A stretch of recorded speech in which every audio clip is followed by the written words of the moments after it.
I am an agronomist that's on a mission to find solutions for farmers that build resiliency in their fields through soil health and through plant health. Today we're going to be joining a farmer down in southern Kentucky named Brandon Robey that grows corn, soybeans, and wheat. I believe there's no better way to learn about these soil health and plant health practices than through the farmers that are actually implementing themselves. So come along with me. So my name is Brandon Robey. I'm a first generation farmer from Adairville, Kentucky, Logan County. And we're going to take a look in some corn right here. This corn was sprayed with drones not too long ago with fungicide, some boron and some kelp. And Nicole and I are going to take a walk in here, and we don't have anything to be concerned about because we don't use insecticide. Pretty certain this is one of the farms. It has not had DAP or potash applied in 4 years. We've got some tissue tests. Josh has done some sap tests to show that we're moving the needle in the right direction by limiting what synthetic products that we're applying to our crop. We have the straight rye, and we're doing what we call the skip row cover cropping.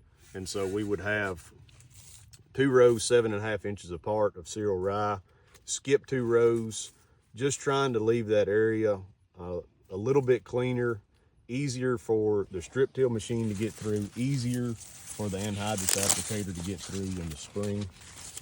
But we're still having plenty of residue, plenty of things to break down, to work back into the soil to help promote that soil health throughout the growing season. With the exception of the anhydrous ammonia, our main focus is soil health. What can we do to the soil that will continue to give back to us, give back to this plant year after year after year, and where we can cut back on nitrogen rates and reduce applications in crop. Even though this is Roundup ready corn, this plant still has to metabolize that Roundup if you choose to apply it.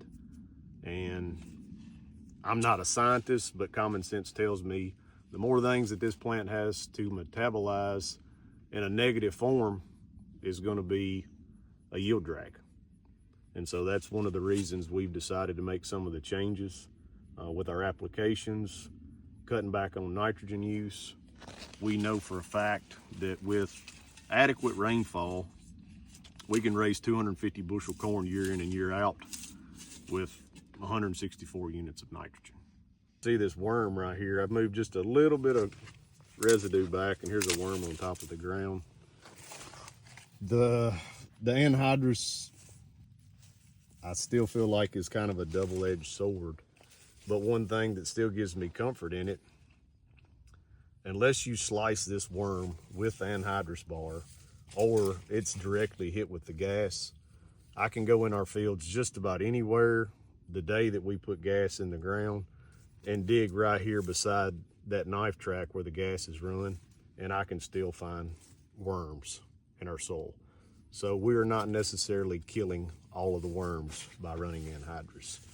Another thing that we started trying last year is we've got a liquid system on our anhydrous applicator, and so we're actually injecting 1 gallon of humic per acre in the row with the gas. One, to try to siphon that gas up, because where we used to put the anhydrous right between the rows, these roots had to come out basically 15 inches, go down 7 or 8 to get a hold of that. We, for the last 2 years, have been planting directly on top of that gas, utilizing the humic to help siphon that. We had trials last year. We've got trials in the field this year where we would increase from 1 gallon to the acre with the humic to 2 gallons up to 3 gallons to cut the nitrogen back. So in a scenario where we ran 3 gallons of humic per acre, we only put 140 units of nitrogen.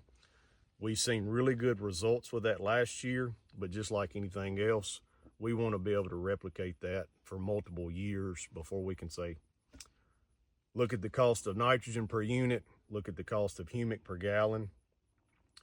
Can we average 200, 195 bushels per acre across the whole farm with only 140 units of N.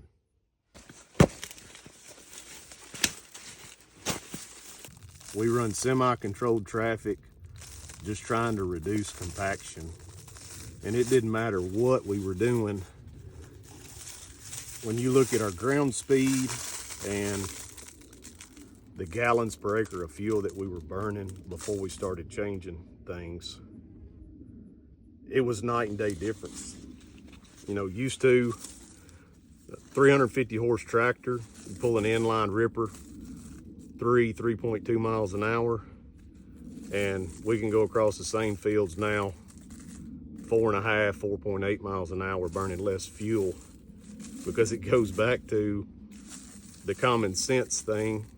If we can make this soil healthier, we can reduce compaction, and we don't have to lighten our equipment up. We don't have to worry about going to the truck with the cart half full, which would create more passes or more trips. But the healthier this soil is, it's going to take care of itself. We're not going to have the compaction. We don't have the compaction that we used to see.